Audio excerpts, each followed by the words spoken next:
Buckle up, because we're merging back into traffic on Radio Nemo's Nemo Nation. Big thanks to Dave and Don Nash for the Purple Wave perspective, as it were. Our good friend Phone Master Dre is on the case over here at the Fastport Studios, who are doing it not only through technology and recruiting, but they're doing it through people.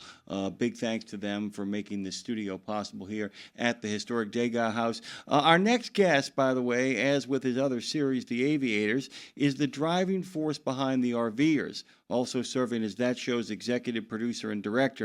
A longtime wannabe, he's a wannabe no more. He and his wife Lisa and their 2 rescue dogs, another thing that just makes him a great American, entered the RV world in 2015 in a big way. They sold their house and they started the RV life as newbie full-timers, though he's going to be coming back, by the way, in November to kind of talk about new seasons and such. But we are so pleased to welcome Anthony Nalli back. Anthony Nalli is here. He's joining us again on Nemo Nation. He'll be on Road Gang Radio next month. It's just good to have you back. How are you doing and where are you? Where am I talking to you from right now? I am doing great. It's great to be back. Thanks so much for having me. And I'm talking to you right now from the beautiful Niagara area. Well, the weather is still good. Getting ready to head down to Phoenix, Arizona for the winter. They're experiencing some flooding down there, which is, I think, a rarity in the desert. But we're looking forward to getting back home to Phoenix. By the way, when it does happen over in the desert, it really happens because there ain't nothing to stop it from happening. I don't know if you heard this. We had a guest on earlier from the Montana Trucking Association. They got their first dump of the year. They got their first 20 inches of snow, and it came a little bit early for them. They were very fortunate. They had a conference meeting. It's crazy. They had this conference meeting. It was a week before the snow came. If the snow had come a week earlier, it would have snowed out their big conference event. So here we go. The weather is changing, although it sounds like Niagara Falls, the Niagara area, is pretty darn beautiful. And you're on the American side? I go back and forth between the American and the Canadian side quite frequently until, of course, it's less frequent when we're in Phoenix. The commute is a killer at that time, but yeah, we like both sides. I wanted to kind of ask you, by the way, in regards to approaching places like Niagara, and this is a strange question, and we'll get into all the details of the great stuff you're going to be talking about here in a second. One of the things I love about approaching large bodies of water or large producers of water, as it were, is that we often get swept in by the smell. The closer we get, the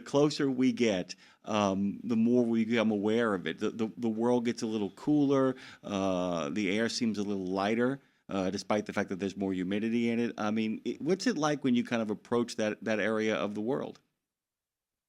Well, the water has a great bearing. Assessing it by way of smell is very, very interesting. You're right, though. It's a very, very fresh, and there is a difference in, I don't know, I guess how the sensory receptors in your nose work, whether it's a dry sensation coming in or a more moist or humid sensation coming in.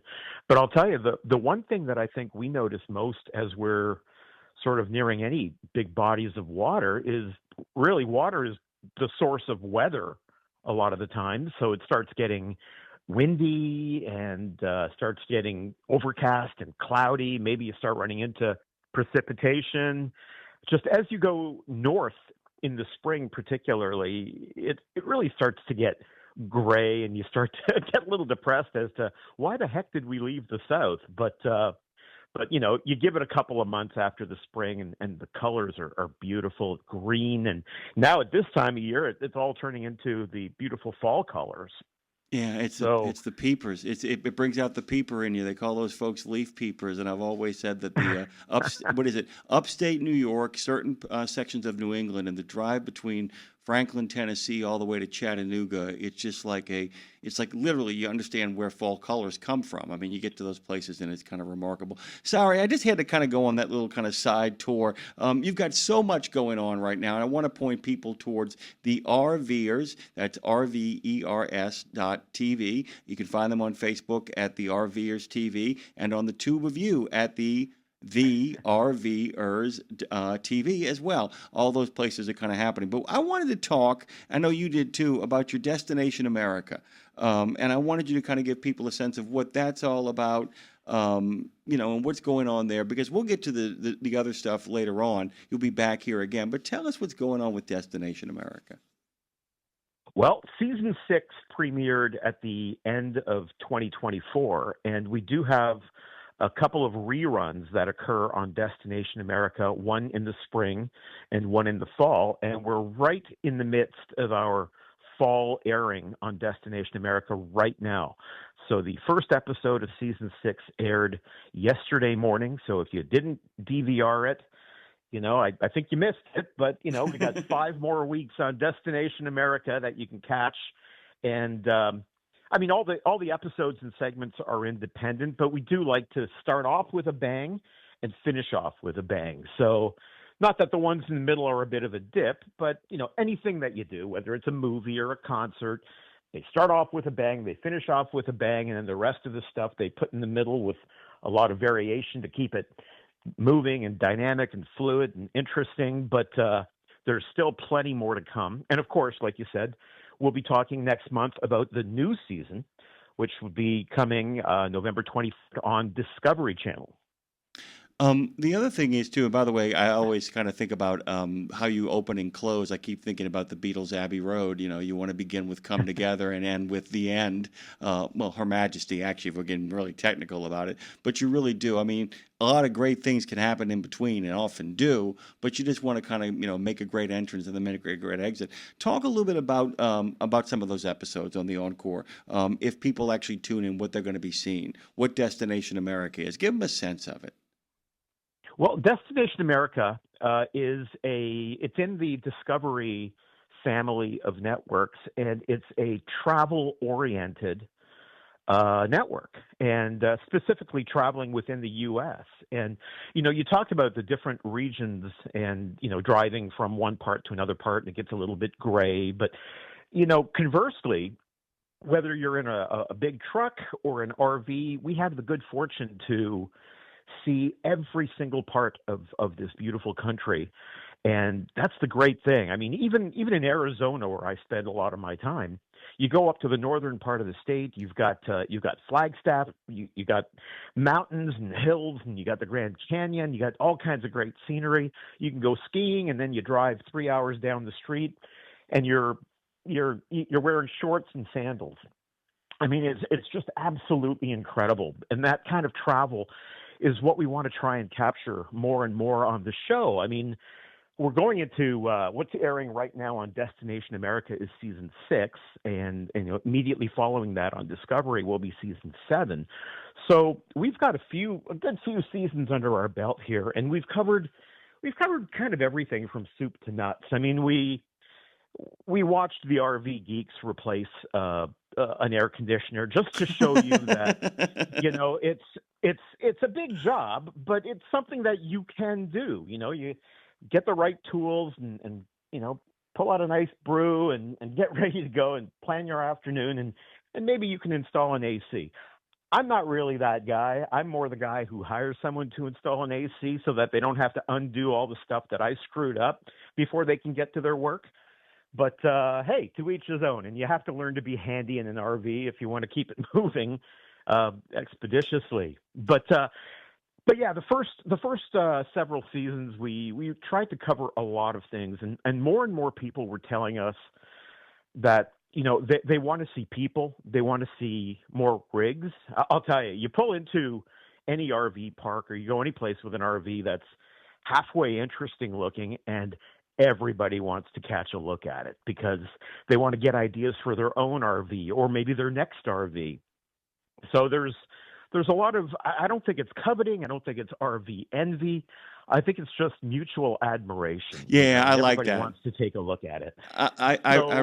That's the culture, right? I mean, that really is the culture. It's not about I have something better than you. It's like, oh, look at all the neat stuff you got. I can't wait to show you all my neat stuff. That's kind of the spirit. Exactly. And invariably, no matter what happens, someone's going to have some gadget or some unique configuration that they put together that is just brilliant that you'd never have thought of yourself. And now they've given you that idea, and now you can maybe implement it or modify it for yourself and improve your experience. I mean, it's just good for everybody. One of the fun things about the RVers, and one of the great things for me about the whole experience of kind of absorbing this kind of television for me is there are a lot of people who don't actively watch television. It becomes background noise, and often it becomes genuine bona fide noise. It becomes, whatever the political outrage of the day is, whatever the salacious gossip of the day is.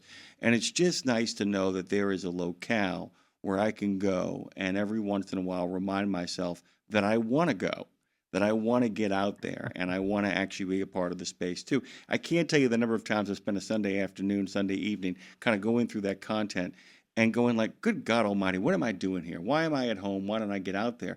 And what you're kind of creating here is one more piece of actually rich content that takes us away from the stuff that is designed to divide us, distract us, and actually raise our blood pressure. This actually puts me in a really kind of what I would call a cruise control, and I mean that in a really positive way. Are you cognizant of that as you're putting this content together? I'll tell you, that is so beautifully stated, and it's such a powerful message. I've said many times over the years with both my previous show, the Aviators, and now the RVers. I mean, these are personal passions of mine that actually, in both cases, with flying and in RVs, that I was fascinated with really throughout my entire life. I just turned 59 like literally yesterday. Congratulations. Happy birthday. Hey, thank you very much. Thank you. And it took me decades too long to start flying, and even more decades too long to start RVing. And, I don't have a lot of regrets in life, but if I do, it's waiting too long to do something that you really, really want to do. So if there was one mission of my shows, if there was a single one, it would be to inspire people to take action to do something that they legitimately want to do for themselves and for their families, and not wait. Now, I know, finances come into play, and you don't have to sell everything and buy an RV and go full time. You could buy a little inexpensive used travel trailer for a few grand, and it's beaten up, and maybe it needs some tender love and care to make all beautiful and everything. But you can do that. You could use it for a couple of weekends a year and get away and enjoy the outdoors and see the country and go someplace different. And then you start doing that more and more if you're enjoying it. And trust me, you're going to enjoy it. It's really just incredible. It's an incredible way to do things, to see things, to experience things. And at the end of every day of exploring, you're essentially coming back to your own home. It's a home on wheels with your own stuff, your own feels and your own smells, and the dog's there, and you feel like you're going back home every day, and then you wake up, you step outside, and now your adventure resumes. It's just incredible. Yeah, and it's incredible too, because the other thing I want to kind of go back to the watching this stuff, and I remind people of this all the time. We live in an era where there are multiple choices of what people can do, where they can take their eyes, where they can take their attention. And I just want to remind our listeners, you actually have choices. This isn't like, this isn't like 5 channels and a cloud of dust back when Anthony and I were growing up in the 70s. I mean, you had what you had. What we have here is all kinds of opportunities. If you're watching stuff that is making you angry and not putting you in your best place, that's a choice you're making. So you can choose to watch stuff like the Aviators. You can choose to watch the RVers. Let me ask you a question. It's one of those big picture questions. Where haven't you taken that baby yet that you're dying to get that RV up to? What's on the list? And we may have talked about this before, but I always like to kind of remind myself that even those who have gone haven't gone everywhere they want to go. Well, there's always somewhere else, I mean, if you're an outdoorsy person, the country has some of the richest national parks that have wonders within them that are comparable to anything that you'd see anywhere in the world. If you could make that a bucket list thing, I just want to tackle each and every national park. If you're a sports person, you might want to go to every ball field. You know, you might want to. There's a book for that, by the way, Anthony. There is I'll actually betcha. that book that actually has every single stadium, but it has it all kind of planned out as a week vacation at each city stadium, where you actually go to see a baseball game, but also all the things you can do around just the stadium sometimes because baseball is so urban. It's amazing what's out there, right? And that's fantastic. And you can do that. And rather than, at the end of the game, you go and check into your hotel. No way. You head to the parking lot. You go to a Costco. You go to a corner of the Costco parking lot, and that's where you're going to spend the night in your own home on wheels before you pick up and you go to the next city and catch the next game. Let me ask you, because we're actually, and we'll get to the new season in short order. And I know you think that all the episodes are terrific and all of that kind of stuff. Is there anything in particular that, since we've got 5 more episodes to replay over the course of the month, right? I got that right. There's 6 episodes, correct? That's right. Okay. That's right. Yeah. So we got 5 more to go. Are there any in particular? Like I said, we got busy people out there who have a lot of wheels to turn and a lot of money to earn. But if you're going to say, hey man, you can't miss this one. You got to hone in on this one. This is where the action really is. Any kind of particular story you want to kind of point people towards? Well, I would really, in this current run on Destination America, I would say episode 6, which the new season is going to start on the 23rd. So 23 minus 7, if I'm doing my math right, is that the 16th? On Destination America would be episode 606. And I was telling you that the viewers really, really want to see more of people and more of RVs. But the other thing that they really, really want to see is places that they can go with their RV and do things that are, unique in a unique way that they perhaps wouldn't have thought of. And that's why I think episode 6 is the one, because Fantasy RV Tours is one of our bigger sponsors, and they've got some unbelievable adventures that you can do in your RV, whether it's, shorter trips like 5 or 7 days, or longer trips that go 40, 50, 60 plus days. And so, they've been a sponsor since season 1. We're going into season 7. And lo and behold, how many of those tours do you think I had been on? Exactly 0 of them. Wow. So, yeah. So that's, I mean, we had the whole pandemic thing, and, we spent time in Canada at the time, and we were kind of locked away in Canada. We couldn't get out, and, blah, blah, blah, COVID, the whole thing. So we were kind of restricted from our movement, and that kept us from participating too much in the tours. But this 6th episode of the 6th season, it's my first tour. And listen, I'm not generally a touring guy. I like to go to where I want to go. I like to do what I need to do when I get there, and I like to get the heck out and go to the next place. Tours and organized structure like that, and now we're going here, and now we're going there. Not really my brand of vodka. But, here we are. We're going to do it. Let's give it a shot. So we go down to Mexico as part of the tour. And that's actually part of the problem, because I'm kind of a chicken. And I've learned this in my aviation, and it's the statement, I'm not sure if I'm getting it exactly right, but it's, don't let your airplane go any place your brain hasn't been to 5 minutes earlier. Right. So it's a whole about planning, right? You don't want to fly into a thing that you are unfamiliar with. You want to know as much about it as you can so that it's safe for you to approach and safe for you to get out of Dodge when the time comes. So preparing to go to Mexico, I mean, you need your car insurance isn't going to work. You have to have specific Mexican car insurance. I didn't know that. Who the heck would have known that? I didn't know that. There's now you know. Yeah. So there's health insurance. There's all the stories that you hear about violence and danger occurring in Mexico. And of course, there's so many beautiful things to see and do in Mexico as well. But if you don't know the difference, you can end up on the wrong side of the tracks if you don't know which side is the wrong side of the tracks. So going as part of a guided tour is definitely the way to tackle something like Mexico. So I thought, if this is going to be my first tour, let's go someplace that I probably wouldn't have went to on my own. I mean, with 100% certainty, I wouldn't have driven an RV into Mexico, unknown, unplanned, anything. Not that you shouldn't, not that you can't, but I wouldn't, and I know many, many, many people also wouldn't. But as part of a tour, you're going in with a group, you're coming out with a group, you're doing things with the group. If you don't want to, you don't have to. So that episode really tells of my first experience, A, going into Mexico in an RV, and B, participating in an organized tour. And I got to tell you, absolutely loved it.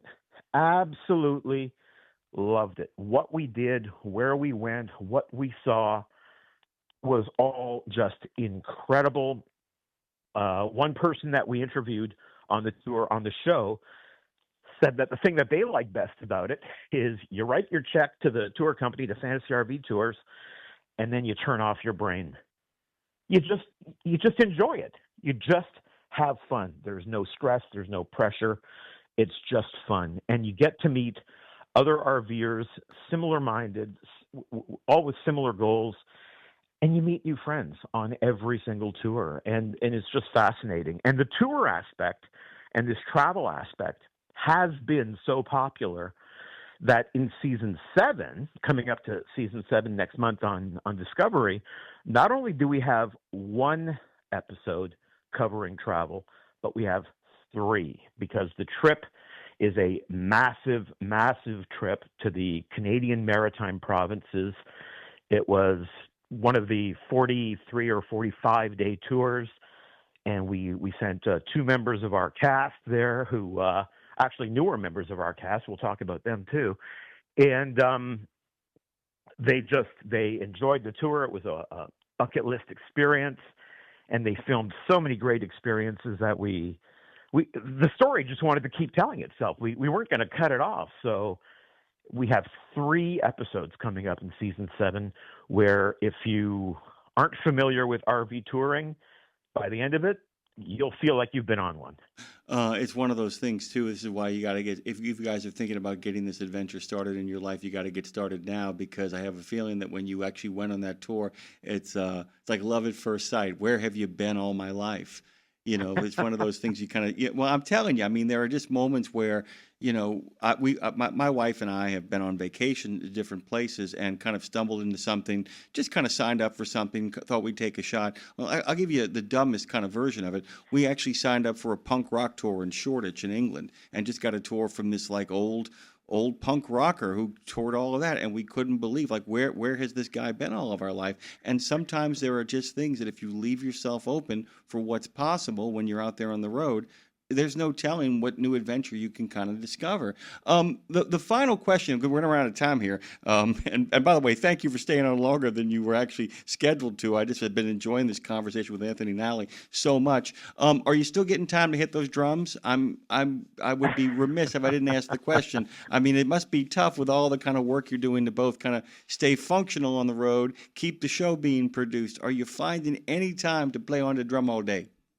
I sure am. I have a band in Canada called Wicked Truth, and we're actually kind of a popular band throughout southern Ontario. And you know, during the summer months, we go on a Rib Fest tour, as well as some private gigs and some more local gigs. And that stretch is just coming to its end now for this season. But yeah, we get out there pretty much every weekend and put on shows for, you know, hundreds or in some cases thousands of people. And it keeps me, you know, reasonably fit, I guess. Being the drummer, it's I burn off some calories, so that's helpful. And it's so much fun. And then, of course, playing in the RV is a little bit difficult, but, you know, you kind of make do. But at our place in Phoenix, I've got a practice kit, and then I travel with another kit so that I can play with the band. But yeah, it's a lot of fun. You know, Dave Nemo, my father-in-law, who was doing the last interview, actually is a drummer. And the joke I make is, once you're a drummer, I realize they never stop. And I watch him sometimes during the show. I'm like, dude, you can, of course, keep tempo and keep time. Do it a little bit less heavy so we don't hear it on the microphone bump. You never stop, do you? Even with your fingers, you constantly find yourself keeping tempo and keeping the beat. I think it's kind of amazing that a drummer mentality actually works great on the road because it really is about keeping a certain rhythm down. You want to really find that rhythm and kind of give the trip the backbone that it kind of needs. Before we get out of here, what did you do for your birthday? How did you guys celebrate it? It was a quiet evening with family, and my wife made a delicious meal, and we all enjoyed it. And then we sat with full bellies, watching the Notre Dame football game. Which one? That was the one against they just played North Carolina State. Carolina. North Carolina Yeah, State. yeah. They boated them. Yeah, 38-7 if I remember correctly. Yeah, they did a pretty good job. They weren't so successful a few games ago, but I think they got their rhythm now. Well, they're also going to make the playoff too because if Texas A&M and Miami keep winning at the rate they're winning, then they're going to be ranked like in the top 5, which means the only 2 losses. If the Irish can keep winning, the only 2 losses they're going to have are going to be those first 2 games. By the way, I'm really looking forward to catching on the Discovery Channel starting November the 23rd. Just to let everybody know, it's 2 days before my birthday at 7:30. The new season will be coming back of the RVers. If you haven't seen the RVers and you haven't seen the Aviators, I would really encourage you guys to go to the RVERS.TV or find them on Facebook at The RVers TV or on YouTube at The RVers TV. Anthony, I can't wait to get you back on the show next month when you, Lindsay, and I get a chance to talk about how the new season's going. And I'm really encouraging all of our listeners to please check this show out, especially if you need one little push to get you out there into the great adventure. Thank you, Anthony. Thank you very much for having me. I look forward to our next chat.